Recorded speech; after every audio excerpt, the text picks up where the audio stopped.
Oh yes, it looks great. I'm so happy. Everything has that nice sear on it, nice color. That's important. It is important to eat good. It is important to take care of yourself. Eat what you want. Eat what you like. Love grilled or fried bologna. There's always been that treat for me. Well, thanks for being here, guys. Thanks for hanging out and joining. We'll see what we get done today. I want to share with you a quick trick tip here. Two of them actually. We have this pretty little bear. He's been pinned and wedged, a lot of crack repair. This was a very dried out piece of wood that I was working on. So this is a little extra thing in this tips and tricks video. First tip is if you hollow out the bottoms of all of your carvings, they're gonna sit better. They're also gonna weather better as far as even sitting inside of a house. They're gonna be less likely to stain a floor or a carpet if you take the middle out, because the middle is where moisture will collect the most. So that's one tip, and they sit flat. You just make a nice flush cut as best you can, and then if you hollow that middle out, you don't have that interfering with the way that carving sits either. So we're going to work on that in this tips and tricks video. The other cool thing I want to show you guys, I've had this for years and I've been using it for years. This is my answer to the jaw horse, and it costs a lot less than that jaw horse thingy. It's just a piece of timber bolted or screwed to a piece of plywood, and you can have a full piece of plywood here. I just cut this out years ago when I needed it cut out. It doesn't bother me now, but I screwed a wood clamp to that piece of plywood, or to that timber, just one of these. I got a bigger one, screwed it to it. So screw it to it, boys and girls. That's the only way to get stuff done. So I can easily clamp and hold my stuff still. You don't need the hydraulic lift cart. These things, 18 years ago, I think I bought this. Maybe 15. It was more than 15.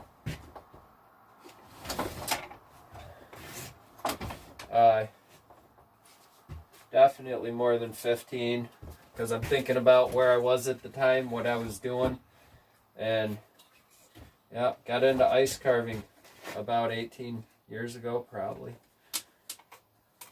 Got into ice carving over 15 years ago, so, and it was very early into my ice carving career that I bought one of these. I don't know, it could have been only 15, who knows, but I bought it. Bought that probably 15 years ago at this point. I paid, I think it was $300 for it. So if you think all of these things, they're an investment. The thing is more than paid for itself. So there we're clamped down, we're safe, right? That piece is nice and solid.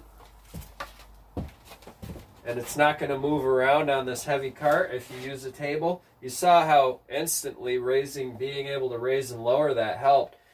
There's where that jaw horse thing doesn't help you because you can't raise and lower them easily. So I just hollow this bottom out.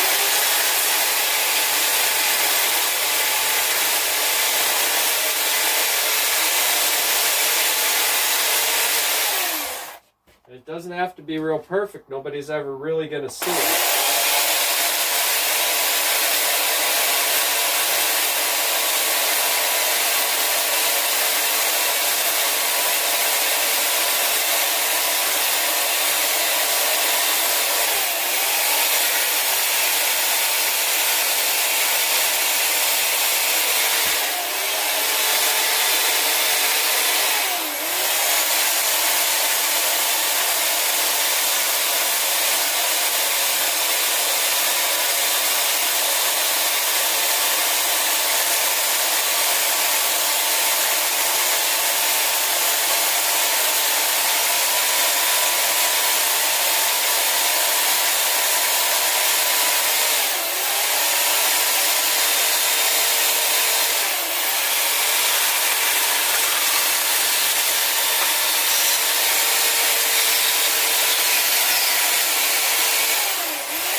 Okay, so the good thing here, what's really cool, is if you do make that nice and clean, and you have a stamp, or you want to carve your initials in the bottom, or say you have a cool stamp. I've seen where people get these stamps made. They carve them out a block of aluminum or block of steel, and you heat it up and burn it in. Gets it red hot and just stamps it in. Or they have the ones just like a leather stamp. You just hit it with a hammer and it leaves an impression with your words and phone number and stuff like that. It's always good to advertise on the bottom of the carving like that. I don't personally. I just haven't had time. I want to do it, but it's one of those things. I'm always behind the 8 ball on those things. So what's really cool about this setup is I can easily unclamp and turn the piece and then clamp it back. If I want to do this part, if I want to clean all this, so you know, that's one advantage that you don't get with that jaw horse thing. If you want to, every time you have to stop and readjust. Sometimes it doesn't always hold the piece properly, but if you want to invest in a jaw horse, I would say go for it and try it if you really have your heart set on it.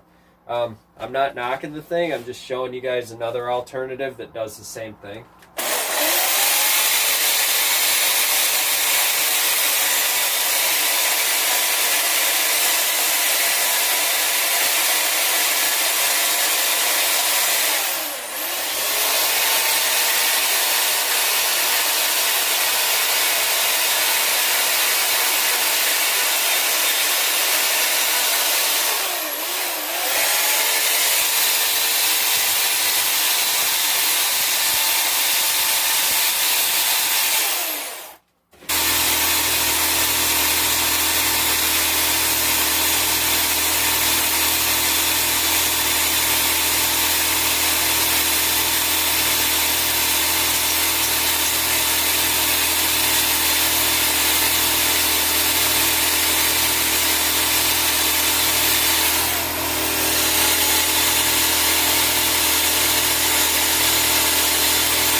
Texture and detail is very easy to do this with this setup. Held it nicely, nice and safe. I'm a big proponent of that. Be as safe as you can. Make things as easy as possible.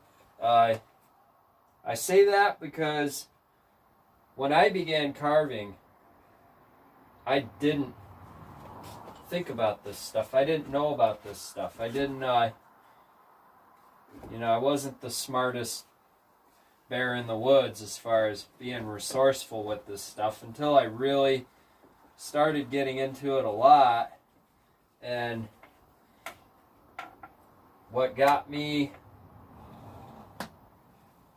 being more resourceful about stuff was that I had a lot of back pain after years of not thinking.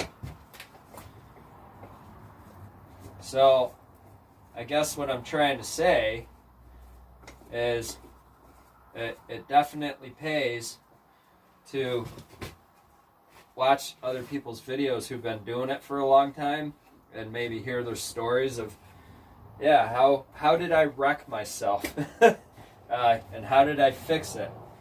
You know, it's kind of like anything.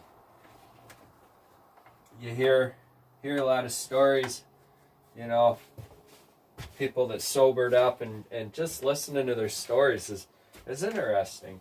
We've all dealt with that on some degree or level in our own lives. So, you know, it's good to learn from other people.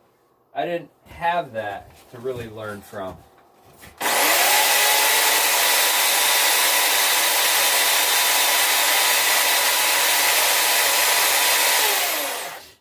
we didn't really have the YouTube back when I was starting. So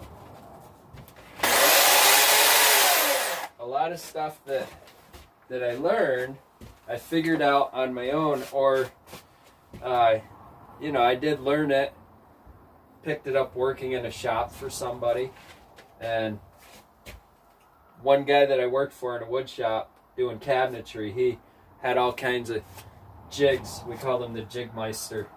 Had jigs for everything. So that eventually, as I carved more and more and my body started hurting, I was getting frustrated with holding stuff with my feet.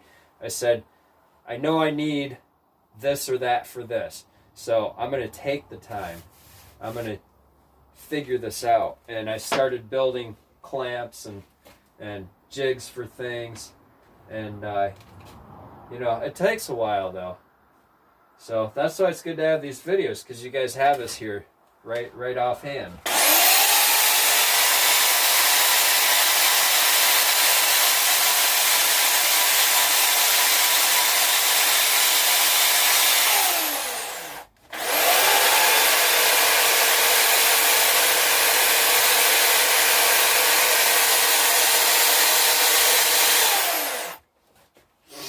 Now there's a little touch on the top of the head, and everything else looks pretty good to me. And I just double check all my areas and angles, and then I can flip them. Put them in a different position eventually. That's just my quick tip for the day. You want to get things done quickly. You want to be able to figure out how to clamp things down. If you got real crafty, you could figure out a way to quick release this so that your adjustment on these, the quickest way to adjust them is to grab both handles and turn it this way or that way. So that's the only thing that's difficult with this versus the jaw horse. That's the only thing that I don't like about this setup, but all in all, if I look at the cost of a jaw horse versus the cost of this, you're a beginner, go to Harbor Freight, buy you some different sized wood clamps, get some chunks of wood, a screw gun, you're good to go. Thanks guys. We'll see you next time.